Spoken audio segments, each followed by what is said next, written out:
नमस्कार दोस्तों, स्वागत है एक बार फिर से। दोस्तों, आज की कहानी है हाथी और कुत्ते की। तो चलिए शुरू करते हैं। एक बार की बात है, एक छोटे से गांव में एक हाथी रहता था। हाथी बहुत बड़ा और घने जंगल में रहने वाला था। वह किसी से नहीं डरता था और लोगों को अपनी शक्ति का एहसास कराना पसंद करता था। एक दिन गांव में एक कुत्ता भी था।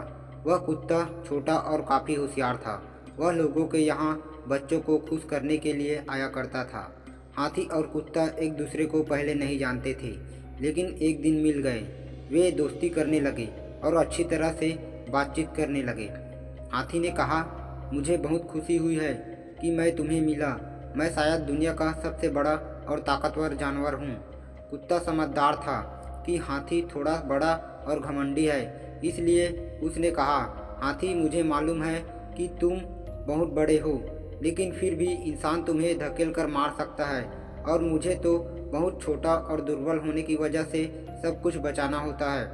हाथी इस पर हंसते हुए कहा, तुम ठीक कह रहे हो, लेकिन फिर भी मैं कभी बचने के लिए तुम्हारी मदद ले सकता हूँ। मैं तुम्हें अपनी शक्ति और ताकत से बनाया गया हूँ। कुत्ता गंभीर रूप से बोला, मैं जानता हूँ कि तुम कितने शक्तिशाली हो, लेकिन प्रेम और सहायता देने की क्षमता मेरे पास है। यह सुनकर हाथी सोच में पड़ गया। वह समझ गया कि शक्ति और ताकत के बावजूद प्रेम और मदद कुछ भी नहीं होते।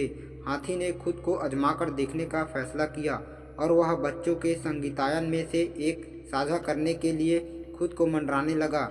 यह देखकर कुत्ता बहुत खुश हुआ और उसने कहा, हाथी, तुमने सबके दिल जीत लिए हैं। तुम्हारे हमारे गांव में बहुत ज़रूरत थी, जहां हमेशा खुशी और प्रेम की कमी महसूस होती थी। हाथी बहुत खुश हो गया क्योंकि उसने समझ लिया था कि हाथी और कुत्ता एक ही गुण रखते हैं, प्रेम और सहायता देने की क्षमता की।